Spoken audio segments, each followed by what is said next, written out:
Bonjour à tous, j'espère que tout le monde va bien. Je vais continuer l'étude du catéchisme de Spirago. On était rendu au point section 3.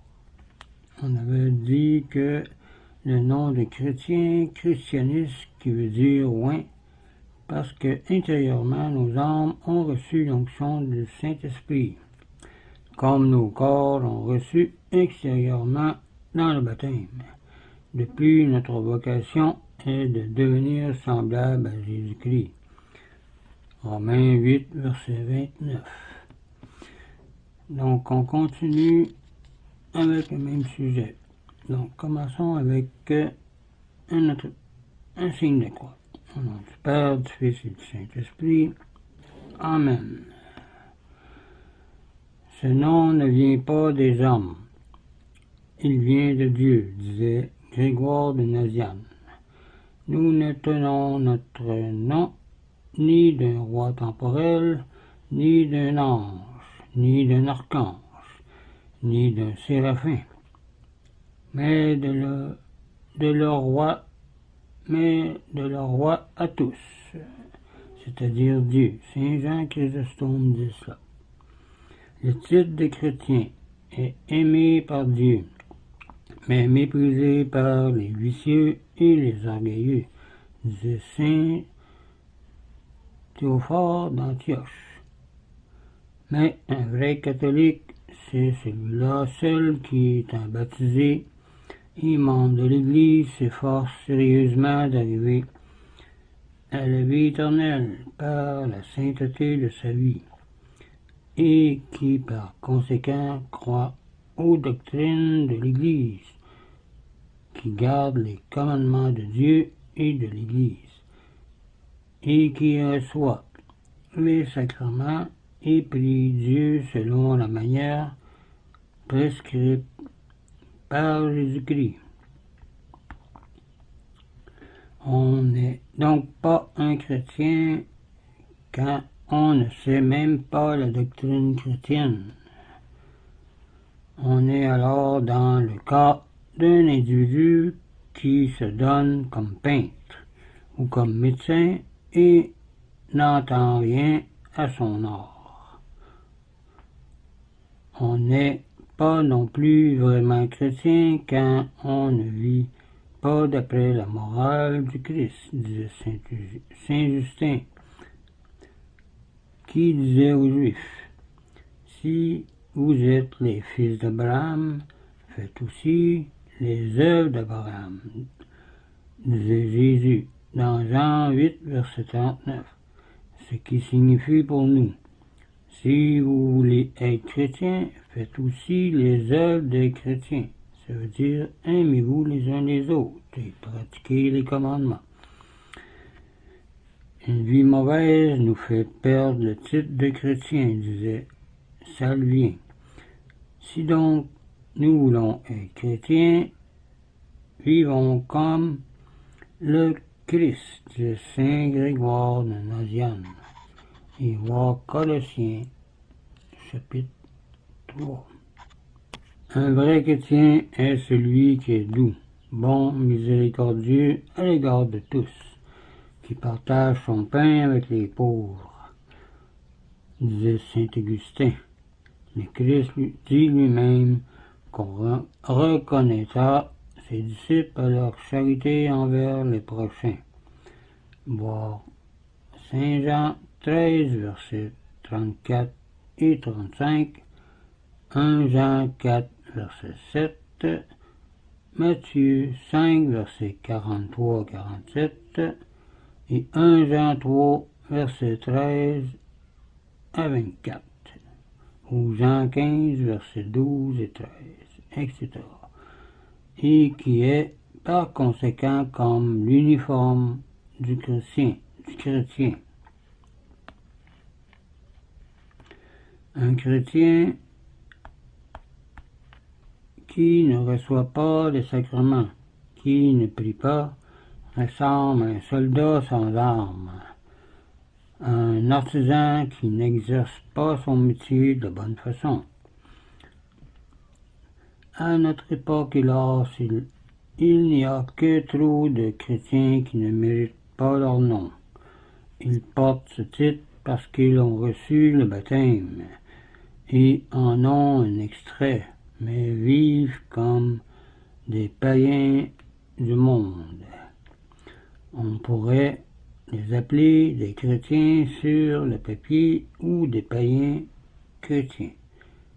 Quelle responsabilité pour l'éternité!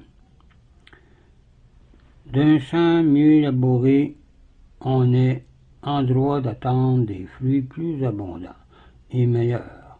De même, on peut d'un chrétien exiger des vertus plus nombreuses que d'un païen ou d'un incroyant, parce que celui-là a plus de grâce à sa disposition, disait Louis de Grenoble.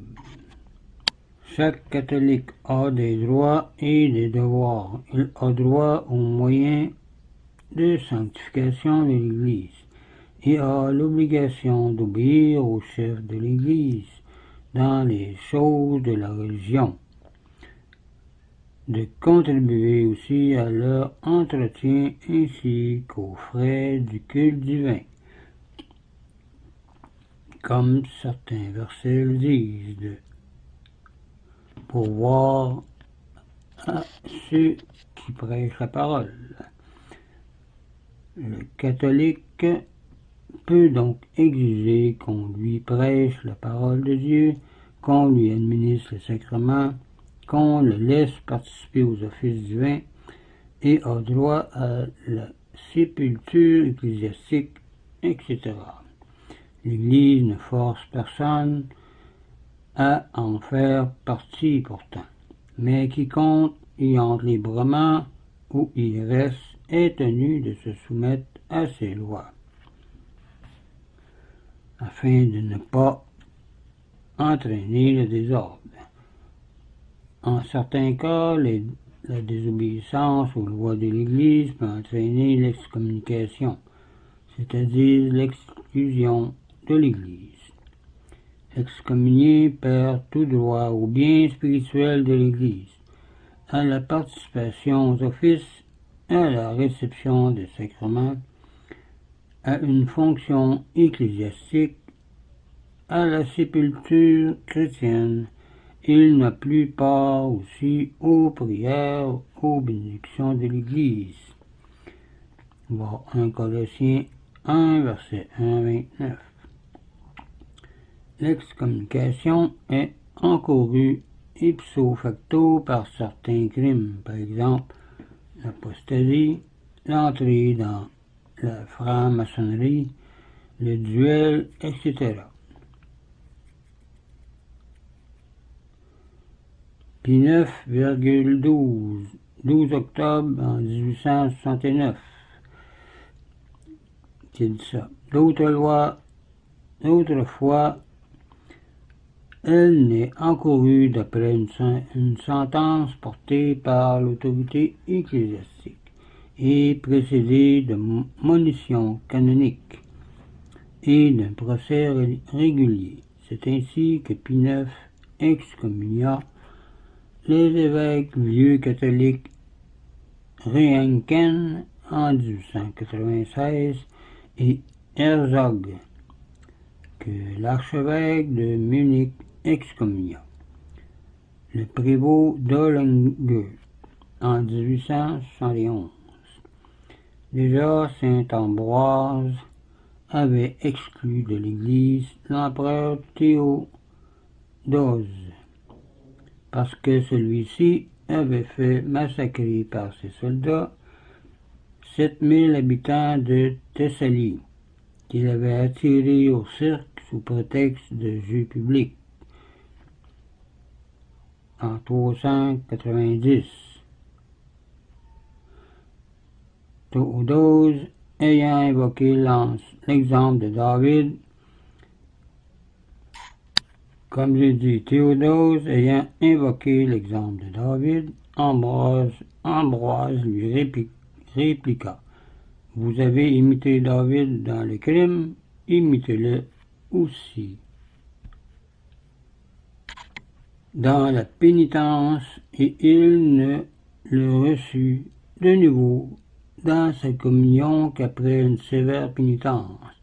Saint Paul aussi avait excommunié un membre vicieux de l'église de Corinthe.